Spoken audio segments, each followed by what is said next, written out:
We're in the middle of a pretty long series on the fundamentals, a basic systematic outline of Christian belief. This is part 5. We're going to look at divine providence. That. Is that what you're pointing at, Todd? Okay, I'm going to fix that. Is that better? He's a nice man, but just...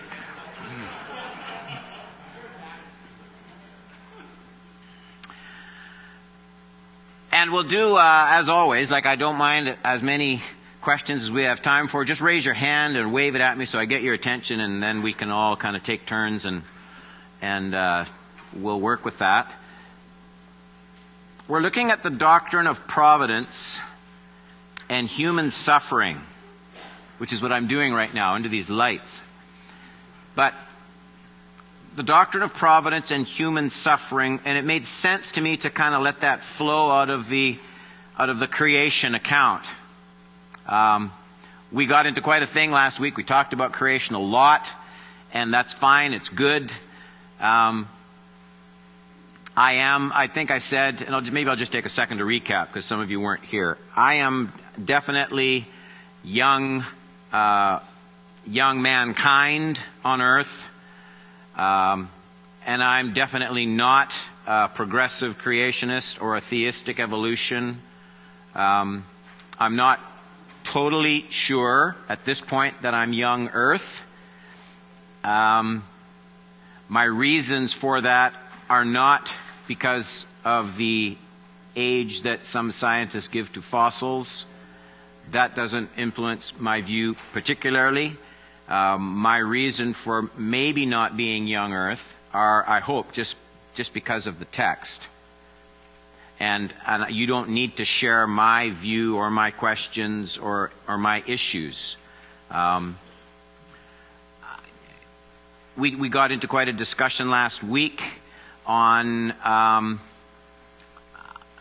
angelic beings and when were they created, and I suggested it might be an option that they were part of an earlier creation, a gap, say, between Genesis 1:1 and 1:2, because Satan and angelic beings are already on the scene.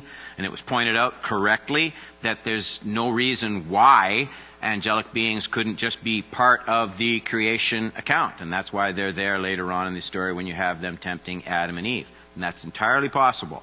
Again, my personal view is then the burden of proof is on you to explain why in the 6 days of creation, every detail of creation is accounted for. I mean, I don't know if you've noticed that. All animal life, plant life, fish, what's in the sea, water, land, fruit, seeds of the fruit after its kind, sun, moon, stars. The burden of proof in my mind is on you to say why, if everything listed in creation, is there no mention of that? It's entirely possible that it was created then and it's just not accounted for, just not written about. I admit that that's a distinct possibility. I'm just saying I asked that question. The other question I would ask would be the sun, the creation of the sun, and the whole idea of a 24-hour day, 6 24-hour literal creation days.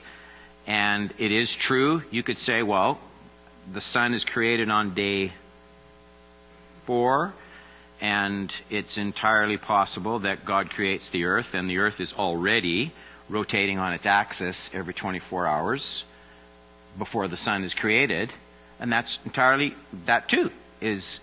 you're looking for viable answers to details that aren't given in the text. That's what we're all trying to do here. And that's entirely possible. The question I have, again, it's not a scientific question, it's a textual question. The point seems to be, in all of the first 3 days of creation, at the end of it, there was evening, there was morning the first day. The second day of creation, there was evening, there was morning the second day. The third day, there was evening, there was morning. And the point seems to be not only that 24 hours passed. The point seems to be that there's a difference between these two conditions, right? And so it's at least, I'm saying, a textual question that one can say, how does that work with the creation of the sun at a later period? I'm not saying I have the answer. I'm just saying that when you read the text, you can, from the text itself, have other interpretations other than 24-hour days, 6 days. You can also have 6-day, 24-hour days creation account. And I have no beef with that at all. I'm saying just recognize that there will be different views on that subject, and they aren't sheep and goats. And they aren't people who honor the Word and people who don't honor the Word. That is a horrible caricature that sometimes gets painted. Well, we just stand on God's Word, Pastor Don. You don't. Well, if you want to say that, and you think you're building unity in the body of Christ, go ahead. But all right, providence, divine providence and human suffering. And I say in the first point that this flows from, I believe, the doctrine of creation. The Bible teaches not only did God create the world, He maintains it. The Christian faith is not deistic. Deism is the view that teaches that there is a God, they're all theists, there's a God who created, or perhaps started. That's a view that sometimes gets known as theistic evolution, or, depending on where you are on the spectrum, or progressive creationists. I'm in neither one of those camps. But the idea is that God sort of starts a ball rolling. And I think the recognition is that you really can't get something from nothing. No matter what you do, you can't get something from nothing. And so, who would believe that if you took this cup of tea and we were able, there's matter there, right? We look at it like it's solid, but if technically it's not. You know that, eh? Physics? There's stuff moving around. Not just inside the cup. The cup. We feel it as solid, but there's all sorts of particles and stuff, and it's a miracle what you're looking at right there. Not Starbucks, but I just mean the. and so if I took that cup, which is I pointed out the nature of the matter to show that it's a lot more than what evolutionists get to start with. Who among you would think that if you took this and you could somehow preserve it? It's prone to decay, but if you could somehow put this in a place where it wouldn't just become, in biblical terms, corrupt, which is what that word means. We think of it as just being bad, but it doesn't. It means it breaking down, deteriorating. Now, who among us would think that if you took this and could put it somewhere where the forces of time didn't affect it negatively, which is a big problem for the evolutionist right there. Time doesn't build things up. Time tears things down. But if you could stick this somewhere where you could prevent that, who among us would believe that in 50 billion years, this would be a Porsche? Now, we all laugh at that, but listen to me. That is actually much easier to conceive of happening than something coming from absolutely nothing. When I say absolutely nothing, we don't even know how to categorize absolutely nothing. No space, because space isn't nothing. Space is something. Time, because time isn't nothing. Time is something. How do you start with absolutely nothing? And your brain just kind of goes, I don't know what that is. And get not only something, if you could get just this cup from absolutely nothing, it would be a stupendous miracle. But just drive home and look at the world around you. You know what I mean? I thought of that when I was on the deck of that big cruise ship a couple weeks ago. It seems like a year ago. It's only 2 weeks ago. And the sun coming up in this big ship parking, Mark.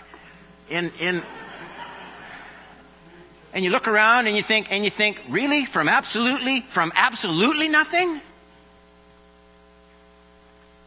So, because that's really hard to accept, and yet we don't want, and this goes back to the very first lesson, why people reject the doctrine of creation. And it has nothing to do with, it has nothing to do with evolution. It has to do with there being someone to whom I account as a creature, if there's a creator. And my pride lays in the dust. But because we recognize there's more to this world than something that can come from absolutely nothing, deism arises as an option. That there is, sure, maybe a God, a power, a force. He's out there and somehow started this all rolling. But now it's just kind of happening randomly and by chance. I noticed again, CNN, talking about those tornadoes in Indiana, and I noticed how they wrapped up. And Rini was sitting there and I said, did you catch it? Twice. Mother Nature's been cruel to Indiana. Mother Nature's been, because we just can't stand the idea that this is an impersonal, we just won't accept it. Even if we don't like having a creator, we don't like having absolutely nothing either. All right. God's concern, second paragraph under point 1, not only for his creation in general, but for each individual creature. You can read the text. So his providence extends to individual elements of creation. I'm going to go fairly quickly over this page because it's the second page where I think questions arise. So if it seems like we're just kind of bombing through, it's because right now we are. Okay. Divine providence extends to the gift of ongoing life. Colossians 1:17, and he is before all things, and in him all things hold together. There's something, and you can read those other texts, 1:3 of Hebrews and Nehemiah 9:6. You can look them up later yourself. But there's something so wonderful in this, and it should affect, I thought of this, but it's easy for me because I knew I was teaching it. But I thought of this as we were singing, O Great God, that opening chorus. And I was thinking of this, that the reason our bodies don't float around in space but stay anchored on earth is not just because of the law of gravity, it's because Christ holds all things together right now. There's so much that God is doing right now that he doesn't get credit for. As you listen to me, your ear works. There's fluid in there and an eardrum and little bones, and it all works. And if you've ever had it not work well for a week, you realize, isn't it wonderful when everything's in balance and you're not dizzy and you hear? And for most of the days of your life, it just works perfectly. And the reason your heart is beating and your lungs are breathing, you're not planning it, you're not thinking about it, that's Christ holding all things together. It's a mighty work that he does in all of our lives. Too long, Don. Point 3. Providence extends to provision for needs. God not only created man, he planned for his sustenance. You can read it, Genesis 1:30. This provision continued even after the fall. Changed, but continues after the fall. 3:17 and 18. Even though post-fall Adam would have to labor for his bread, the point is he could never grow anything without the hand of God bringing it about. I love Psalm 145, 15 and 16. It's a beautiful picture. The eyes of all look to you, and you give them their food in their season. You open your hand and satisfy the desire of every living thing. You open your hand and satisfy the desire of every living thing. The greatness of God. I was watching one of those National Geographic, Discovery Channel things, and it was on aircraft carriers. And they were showing aircraft carriers and what it takes to keep the 4,700 people on that ship alive because they're at sea for like 6 months at a time, and how the kitchen works. And they started talking. All these soldiers, and they started talking about how much beef gets consumed every month, and how much bread gets consumed, and how many potatoes they peel. And you sit and listen to that story, and you think, that's just a little ship, tiny little speck out in the ocean. There's 7 billion people on this planet. That's in addition to all the wildlife. Try counting the fish in the ocean, and they all eat. How does it all work in this beautiful picture? God just does this. He feeds everything. This gracious provision, paragraph 2, extended both to the just and the unjust. For he makes his sun to rise on the evil and on the good. Those are relative terms. We know none of us is righteous. Evil and good, sends rain on the just and the unjust. The purpose of that is redemptive. That's in Acts 14:17. Yet he did not leave himself without a witness, for he did good by giving you rains from heaven and fruitful seasons, satisfying your hearts with food and gladness. Why does he do that? It's a witness to his kindness, his goodness. Romans 2:4, do you presume on the riches of his kindness and forbearance and patience, not knowing that God's kindness is meant to lead you to repentance? 4, providence includes protection from evil. I'd like you to think about this for a minute. Psalm 91, you can read it, talks about the special protection of the one who dwells in the secret place of the Most High.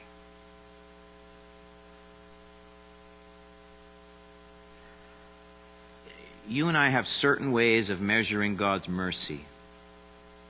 Preeminent, of course, would be the forgiveness of our sins.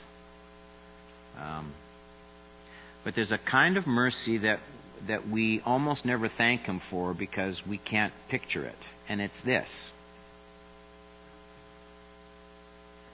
What might have happened to you or your spouse or your children this past week had God not intervened in ways none of us saw and protected them? You know what I'm saying? What might have happened? And the thing with God's protective mercy, just once in a while something happens that's really tragic, and of course we all ask those questions. How can a good God, where was he? How did this happen? But nobody ever stops at the end of a day, at least not to my knowledge. Not very many Christians stop at the end of the day and go, here I am 24 hours later. What an unbelievable miracle. And you just take a pen and start writing down on a sheet all the things that could have happened to you today. Heart attack, stroke, car accident. What, you think you're immune to those things? Do they just happen to other people? How come they didn't happen to you yesterday? God kept you. Every once in a while, I think if we just saw the real picture, we come into the sanctuary, and I don't care whether you're Pentecostal or Anglican or Baptist or Presbyterian or Lutheran or the most formal church in the world or the most wingy, goofy church in the world, wherever you are on the spectrum, I don't care. If we all just saw reality, we come into the sanctuary, and the first thing we'd do is we'd fall on our face weeping and just say, oh, God, blessed be your name. I don't care what anybody thinks. All right, 5. God's provision, even when not obvious, is consistent in working for our ultimate good. If God were not big enough to work with our failures, the Bible could have ended in Genesis 3:6. Despite God's goodness, man sinned. That's what I'm getting at. God's care, God's providence, God's love, his grace, but man still sins. Despite man's sin, God's purpose remained unfrustrated. Satan's head would be crushed, Genesis 3:15, but God would not be thwarted. God's providence extends over lordship of history. It talks about the nations in that reference. God has the capacity to take terrible circumstances and work them for good. That's Genesis 50:20. Joseph, his brothers are scared to death. They're scared to death that he's in a position of power now, and they're the ones, remember, that threw him in the pit, lied about what happened to him, and now Joseph is in a position to really get even. And why? And it's striking. Why? Do you see this floor? Look at this, what they did here. They said they put marks of tape to show how far I could walk and still be on camera. There's one, and there's the other. Like, what is that? So, people,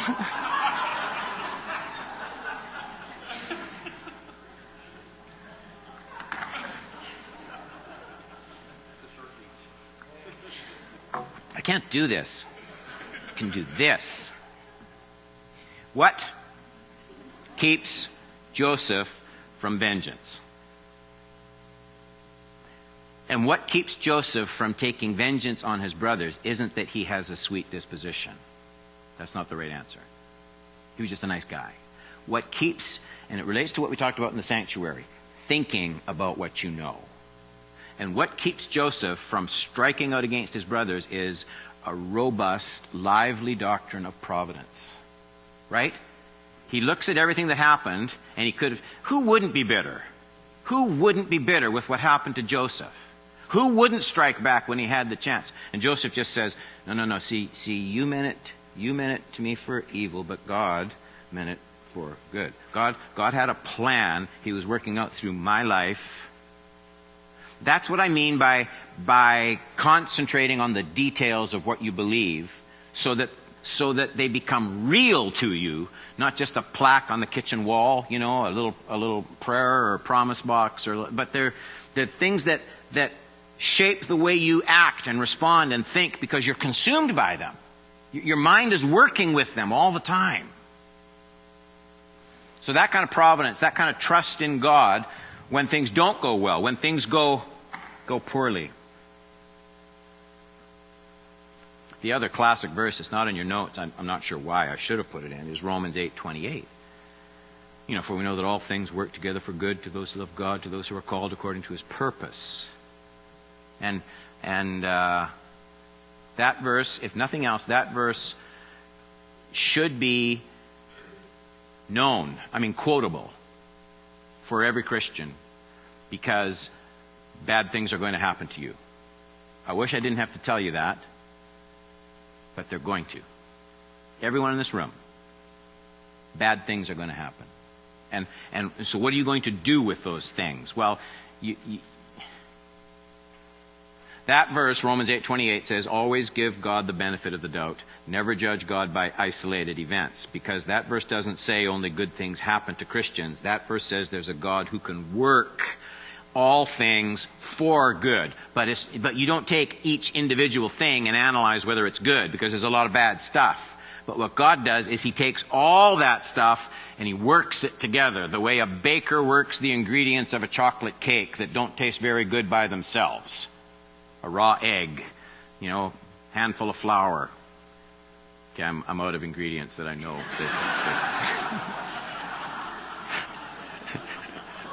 The other stuff.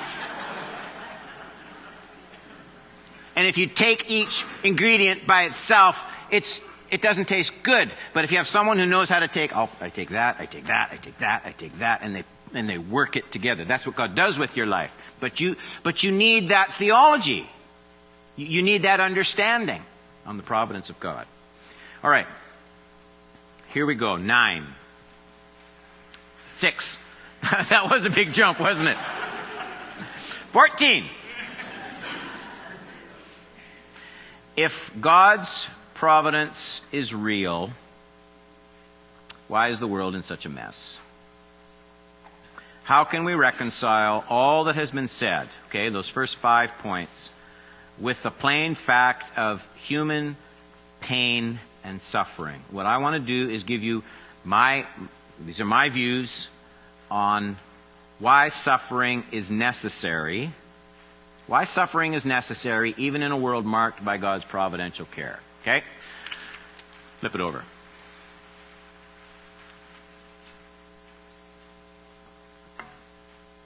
Some suffering is due to the kind of world God has made. If the world is to be consistent, it must be marked by real laws and rules. And I pick one example. Think of the law of gravity. God created it, and it worked consistently. How terrible it would be if the law suddenly changed in the middle of your transatlantic flight. But the same law, if it works consistently, dictates that a heavy rock dropped on my toe will result in pain. Here's the question. Before the fall, Adam and Eve, as they stroll through the garden,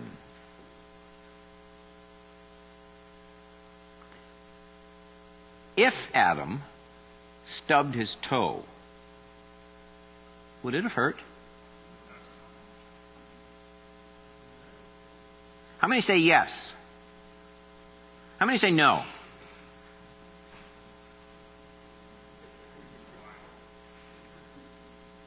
The point I'm trying to get at is this. Yeah, I think he would have. I think he would have. I think that the kind of world we live in pre or post fall is a world made of material objects. And that just requires the same law of gravity that keeps us from all floating off into space, right? Because that wouldn't be good. The same law of gravity that keeps both your feet on the earth when you walk is the same law that makes it possible for an airplane to fly. It's the law of gravity. It's also the same thing that makes it possible for an airplane to crash. It's also the law of gravity. If God's going to make a world with material objects, Jesus became flesh. If God so delights in material matter, then forget the stubbing of the toe. If Adam and Eve, we know that there was the tilling of the soil that became labor, but it wasn't the first time they had to keep the garden. Okay, so if Adam moved something, did it have weight to it before the fall? Did it? What if something was too heavy? Could he have moved it? Because that's what matter is, right? That's the way God created the world. That's the same law that means if two cars meet in an intersection at the same time, what do? They can't help but crash. That's not the fall. That's the reality of a material world rather than just a spiritual world. Now, there's all sorts of other factors, granted, where the fall has affected people who drink and drive and this and that. But I'm just talking about the nature of material objects is such, and laws are such, that this is a consequence of living in the kind of world God created, regardless of the fall. That material objects have physical characteristics that you can drop a rock on your toe.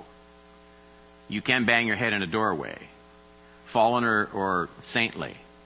And the law of material objects means that there's certain kinds of suffering that can go along with that kind of a created world.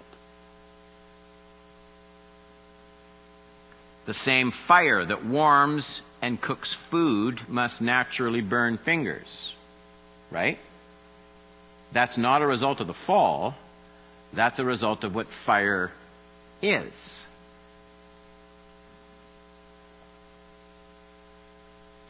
Some suffering is the result of man's sin, point B. In this case, suffering is not due to the kind of world God made. It's due to a tragic fall of God's entire creation as spelled out in Genesis 3:14 through 19. Let me just read those verses. The Lord God said to the serpent, "Because you have done this, cursed are you above all livestock and above all beasts of the field. On your belly you shall go, and dust you shall eat all the days of your life. I will put enmity between you, the woman, between your offspring and her offspring. He shall bruise your head, you shall bruise his heel." To the woman he said, "I will surely multiply." Interesting, it does not say that it would have been pain-free before the fall. What it says is the pain would be multiplied, correct? That's just the text. I'm not talking medicine, I'm not talking science, I'm just talking the word. "I will surely multiply your pain in childbearing. In pain shall you bring forth children. Your desire shall be for your husband. He shall rule over you." And to Adam he said, "Because you have listened to the voice of your wife and have eaten of the tree which I commanded you, you shall not eat of it. Cursed is the ground because of you. In pain you shall eat of it all the days of your life. Thorns and thistles it shall bring forth for you. And you shall eat the plants of the field. By the sweat of your face you shall eat bread till you return to the ground. For out of it you were taken, for you are dust, and to dust you shall return." Even there's at least a hint that there was some kind of perhaps keeping, we don't know the details, working, but now after the fall the land would fight back.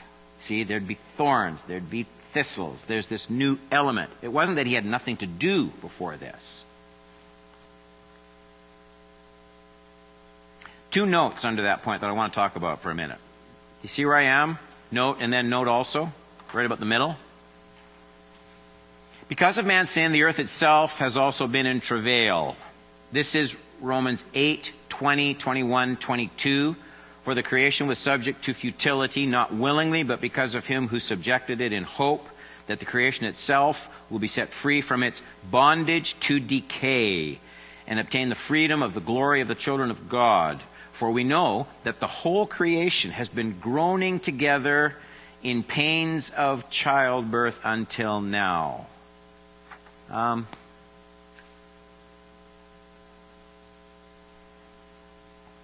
Hard questions. I can understand why people who do bad things, sometimes even in this life, are judged by God, and bad things happen to them. It's hard to sort out the world of nature. You know, you watch those tornadoes, and you see the people, little 2-year-old girl. Did you see that? 2-year-old girl in Indiana in the middle of a field, critical condition. Her whole family's gone. They're all dead. And there's this little girl, 2 years old. How does that work? And the plain fact is, what the Bible teaches is that it's not just our own hearts that get bent and twisted out of shape and fallen, but there's something in the created world. The world of nature is affected. And we're meant to look at it. We're meant to look at it. God leaves this witness. We look at it and we say, well, that shouldn't be like that. I talked about it last week. Where does that come from? When we say, that shouldn't be like that. Really? Why shouldn't it? Why do we all think of that as being abnormal? When it happens all the time. It's not like those are the first tornadoes. Tornadoes have been around for a long time. So have floods, so have hurricanes. Now, what happens is, of course, we communicate those things far better and more instantaneously than ever before. So it seems like it's all worse because you're hearing it from all over the globe the same moment that it happens. My grandparents never, ever got news like that. Never got news like that. But in spite of how common it all is, we still look at it and go, oh man, that shouldn't be like that. And so what that means is, God, we recognize something broken. We recognize something not right. We might not have the philosophy all figured out. We might not be able to answer all the questions that slick thinkers can pose to us. But we all instinctively know this isn't the way it should be.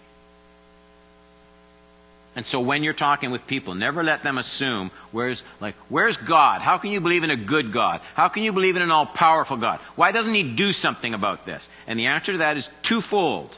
Twofold. Why doesn't God do something about this? How can you believe in that kind of a God? Why is this world like this? You need at least two answers. There are more, but everyone should have these two. Every Christian should be armed with these two answers. One, never assume an unbroken chain of events, an unbroken link between God's original good creation and the world as it is now. The world as it is now is not the way God made it, the fall. Always factor in the fall. And I say that because if there's one thing that those kinds of questioners don't factor in, it's the fall. So don't be afraid to say, you're right, this is a horrible, horrible mess. But this isn't the one God created. That's one thing. Why doesn't God fix it? You ever been asked that? I have. Why doesn't God fix this? You say he's good and you say he's powerful. Why doesn't he fix it? And the answer to that is, I talked about it when I got up into the pulpit after we sang that hymn, that God has fixed it and is fixing it. There is one point where there already is a new creation. A mighty, flawless, sinless, powerful, lovely, pain-free, joy-abundant new creation. He's already started it, and he's going to take everything else in that same direction. Are you ready for that when he does that, by the way? So the reality of the fall and the reality right now of a new creation that has already started in the risen body of Jesus Christ. The new creation is already started. And that's where we're all going. And by the way, you need to know about this and you need to be ready for this. Because then if you're talking, you could say, because nothing sinful or wicked will enter the new creation. Well, then what hope is there for us? I'm glad you asked. Here's how this works, and explain. Those are the two things that I think have to be kept in mind. Any questions before we move on? I've been doing a lot of talking. Ken? Don, I was asked, why did he allow it to happen? Why did he allow the fall to happen? Okay. If you're a Calvinist, he allowed the fall to happen so that he would get to reveal both his goodness and his justice. Whereas if the fall had never happened, we would all know about the love, the goodness, the creative grace of God, but there would be no occasion ever for God to punish sin. And so what we wouldn't have an understanding of is his holiness. So God not only allowed it, God caused it. If you're a Calvinist, nothing happens that is not preordained of God. So if you're a Calvinist, God determined that there would be the fall, brought it about so that he would have opportunity to send people to hell and show his wrath against sin. My answer to the question is, the reason he allowed it is because of the nature of what it means to create people who would desire and love God freely, means that they have the option of rejecting him and disobeying him.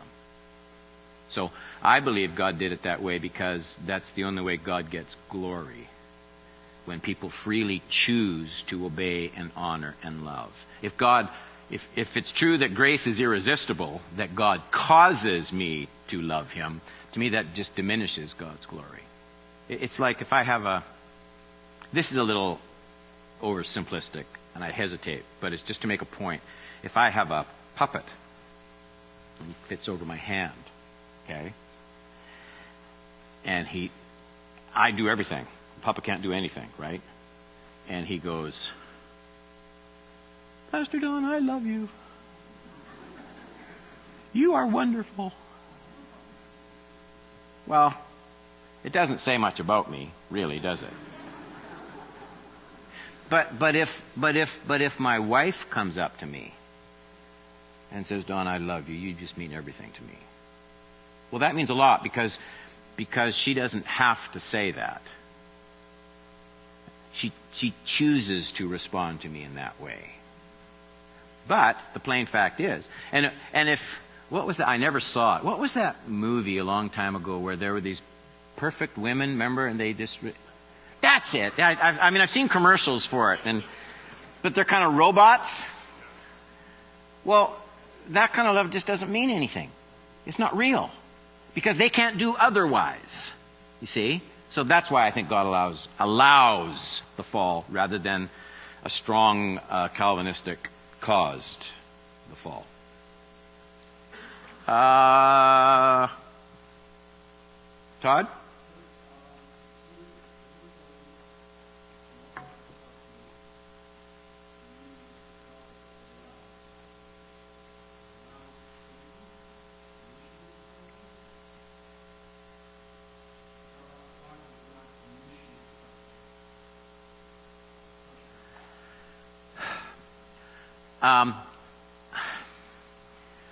Really hard question. He's saying, does God always just allow suffering? Does he ever initiate suffering? And that's a really hard question to do in 1 minute. My response is God usually allows and occasionally causes. I'm just thinking like something Ananias and Sapphira. The communion passage. There are times when God causes that kind of thing to happen. Okay. Notice also, second note. So the universe has been in travail. The earth itself has been in travail. Notice also, not all suffering is directly due to personal sin. all suffering has its roots in the fall. Even the suffering that I just mentioned that God causes, because if people didn't sin, there'd be no cause for God to exercise it. So all suffering in one form or another is caused by the fall of mankind. But that is not the same as saying that whenever a person suffers, it's because they've specifically committed sin. And you need that distinction, and I wanted to get to it. The text, I won't take time to read. It's Luke 13, 1-5, where Jesus makes it very clear that you can't just, yes, all evil, all suffering has its roots in human rebellion, but that is not the same as saying when I get the flu, it's because I was sinning that week. You get what I'm saying?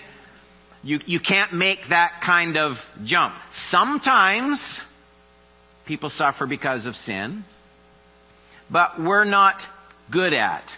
So while insisting on the reality of the fall, we should always be hesitant to assign personal guilt and suffering the way some people sometimes do on TV and in other places. It disgusts me when people do that. It angers me. C. Here's what I talked about earlier. Suffering is necessary for faith. And there's 3 thoughts, and I'm just going to read them. First, suffering proves the genuineness of our faith. My wife proves her love for me by the, quotes, limitations of not running around with other men. Okay? You prove devotion when, if there was opposition or temptation or anything else, you still cling to the one you love. And that is the same in the Christian walk. Satan comes and says, of course Job loves you and follows you. Look at what you do for him. Take away this, that. He'll curse you to your face. That's what the book of Job is all about. And he doesn't. He comes close. But he doesn't. That's the trying of our faith, and it's precious. Secondly, suffering deepens character. Right in the middle, that's Romans 5, 3, and 4. The plain truth is, like it or not, we learn far more from pain than we do from pleasure. Pleasure teaches us nothing. Third, suffering is promised in the form of persecution. Indeed, all who desire to live godly in Christ Jesus will be persecuted. Why, in God's sovereignty, does He allow righteous people to be persecuted? It's a witness.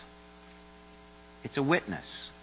When people see that I treasure Christ in the face of their intimidation and persecution, they look and say, there must be something that He treasures so much more than His personal freedom, His comfort, His prosperity.